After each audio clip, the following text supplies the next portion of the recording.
నమస్తే. Welcome to Suman TV. ఈ మధ్య కాలంలో వ్యూవర్స్ మనం చూసినట్లయితే మోకాళ్ళ నొప్పులకు శస్త్రచికిత్స అనేది అవసరం లేకుండా కేవలం ఒక ఇంజెక్షన్ అదే పీఆర్పీ ట్రీట్మెంట్ తోటి పూర్తిగా నయం చేసుకోవచ్చని మనం వింటూ ఉన్నాం. ఏమిటి ఈ PRP treatment?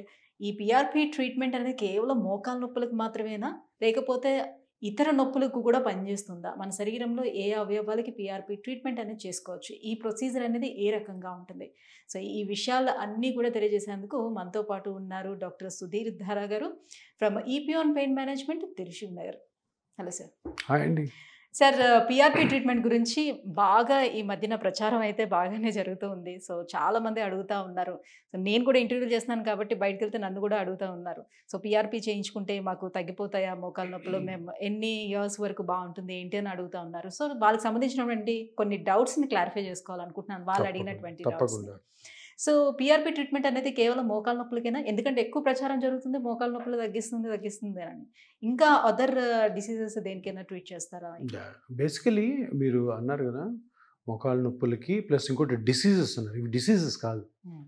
First of all మనం తెలుసుకోవాల్సింది జాయింట్ పెయిన్స్, స్పైన్ పెయిన్ అంటే ఒక విధంగా డిసీజ్ అంటారు కదా, యాక్చువల్గా జబ్బు కాదు ఇది. ఇవంతా ఏంటి, వేర్ అండ్ టేర్ తోటి. అంటే మనం డైలీ యాక్టివిటీస్ ఉంటాయి కదా, ఆ యాక్టివిటీస్లో మన బాడీలో పార్ట్స్ ప్రతివీ అరుగుతూనే ఉంటాయి. పుట్టినప్పటి నుంచి 30 years తర్వాత ఎక్కువ అరుగుతాయి. పోయే 40కి ఇంకా ఎక్కువ, 50కి ఎక్కువ, 60కి. ఇటువంటి అరుగుదలతో వచ్చిన ఈ నొప్పులకి ఒక మంచి పరిష్కారం పిఆర్పీ. ఇది జబ్బే కాదు ఒక విధంగా చెప్పండి. బుక్స్లో డిసీజ్ అని రాస్తారు కానీ ఒక డిసీజ్ కండిషన్. యాక్చువల్గా ఇది డిసీజ్ ప్రాసెస్ కాదు, it's a where and tear process. అంటే మన ఏజ్ వైజ్ మనం చేస్తున్న పనుల బట్టి, మన లైఫ్ స్టైల్ని బట్టి అరుగుదల. మోకాలు అరగచ్చు, షోల్డర్ అరగచ్చు, స్పైన్లో ప్రాబ్లం రావచ్చు, ఇవన్నీ కూడా. అంటే ఎప్పుడైతే మనం ఇది జబ్బు కాదు అనుకుంటామో మనమేమో మనలో ఒక ఆలోచన మీద ఎట్లుంటుంది, అరే దీన్ని సింపుల్గా చేసుకోవచ్చు. పెద్ద జబ్బు, క్యాన్సర్ జబ్బు, హార్ట్ ప్రాబ్లం వచ్చింది, పెద్ద ఆపరేషన్కి వెళ్ళాలి అనుకుంటాం. అదేవిధంగా నువ్వు జబ్బే కాదు అనుకున్నప్పుడు, అవును జబ్బు కాదు అన్నప్పుడు ఎందుకు పెద్ద పెద్ద ట్రీట్మెంట్కి ఎందుకు పోవాలి, సింపుల్గా చేసుకోవచ్చు కదా. మీరు అడిగిన క్వశ్చన్కి అది మోకాళ్ళకైనా లేదు వేరే జాయింట్స్లో చేసుకోవచ్చా, స్పైన్లో చేసుకుంటే చాలా కండిషన్స్కి ఇది చాలా బాగా పనిచేస్తుంది నొప్పి తగ్గించడం.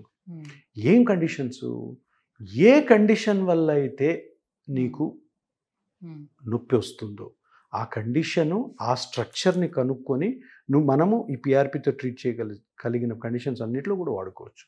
ఇప్పుడు మనం మోకాలు నొప్పి అంటారు. ఇది వయసు అయిపోయిన తర్వాత 45-50 తర్వాత ఏంటి, ఎందుకు వస్తుంది మోకాలు నొప్పి వచ్చేది గుజ్జు అరిగిపోవడం ద్వారా 90%. 10% వేరే రీజన్స్ ఉంటాయి. ఆ గుజ్జుని మనం కరెక్ట్ చేస్తే ఆ నొప్పి నుంచి బయటపడతారు.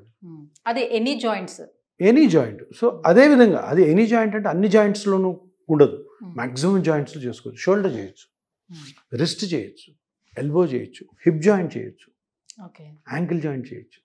ఇక్కడ మనం గమనించాల్సింది ఏంటంటే చాలా జాయింట్స్కి ఆపరేషన్స్ లేవు, కొన్ని జాయింట్స్కి ఉన్నాయి, మంచి ఆపరేషన్స్ ఉన్నాయి, వాటి వల్ల బాగానే ఉంటుంది. కానీ చాలా జాయింట్స్ అంటే 70-80% జాయింట్స్కి సర్జరీస్ లేవు. తప్పకుండా పిఆర్పీనే అక్కడ ప్లే చేస్తుంది. సో ఇప్పుడు మీరు ఇంకో మాట అన్నారు, ప్రచారం ఎక్కువ జరుగుతుందని. ప్రచారం కాదు, ఇది ప్రజల నమ్మకం. ఎందుకు ఇప్పుడు వరకు ఉన్న ట్రీట్మెంట్ మాడ్యూల్స్లో జనాల్లో స్లోగా కొంచెం నెగిటివిటీ స్టార్ట్ అవుతుంది. ఇవి ఆపరేషన్స్ అవుతుంటే జనరల్గా ఆపరేషన్ అంటే ఎవరికి ఇష్టం ఉండదు. సో అందరు కూడా ఎతికేది అంటే ఆపరేషన్ లేనివి ఏమైనా ఉన్నాయా, హోమియోపతికి పోదామా, ఆయుర్వేదిక్ పోదామా. అటువంటి వాళ్ళందరికీ కూడాను ఒక మంచి పరిష్కారం ఈ నొప్పులన్నిటికీ పిఆర్పీ. ఇది అలోపతిలో ఇప్పటి నుంచో ఉంది.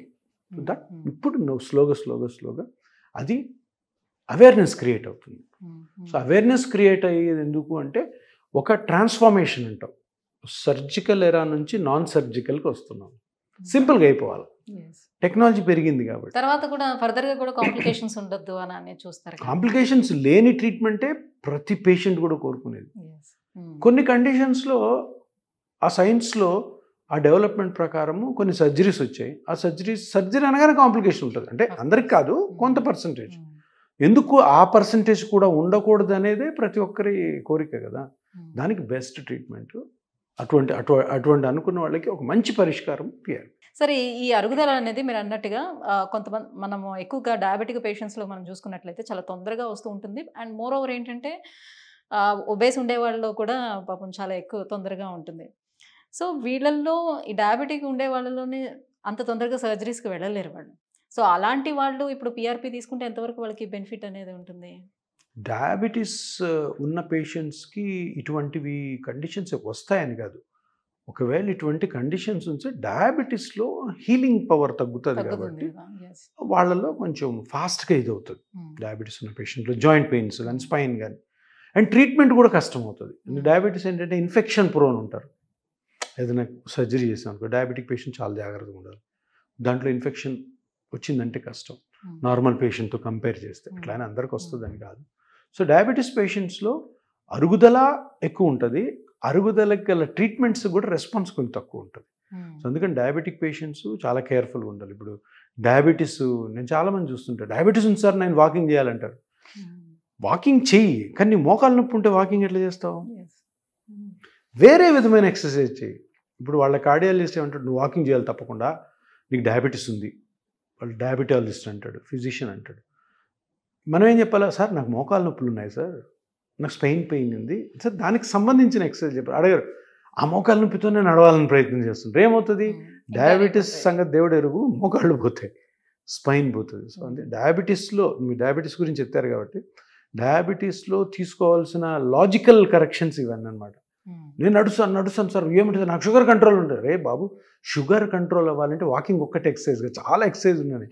నీ మోకాలు స్పైన్ దెబ్బతినకుండా చేసే ఎక్సర్సైజ్ వల్ల కూడా డయాబెటీస్ కంట్రోల్ ఉంటుంది.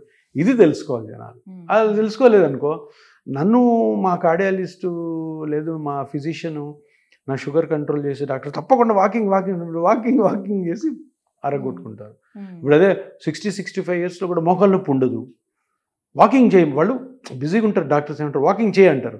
వాకింగ్ చేయమంటే వీళ్ళు అరే ఒక రెస్ట్రిక్టెడ్ వాకింగ్ చేయాలి, 3 కిలోమీటర్లు 4 కిలోమీటర్లు 60 ఏళ్ళు ఏమవుతుంది? చేయగలుగుతున్నారు. కాకపోతే ఏమవుతుంది, మీకు మీ నీ జాయింట్ కానీ స్పైన్ కానీ 5 ఇయర్స్ వరకు ఎటువంటి ప్రాబ్లం లేదు, 1 ఇయర్కే వచ్చే ఛాన్స్ ఉంది. ఎందుకు? మీరు వాడేస్తున్నారు తొందరగా. అందుకని డయాబెటీస్లో ఈ విధంగా కేర్ఫుల్గా ఉండాలి. Right, thank you so much sir. PRP మీద మాకున్నటువంటి సందేహాలన్నీ కూడా క్లారిఫై చేశారు. Thank you so much. Thank you.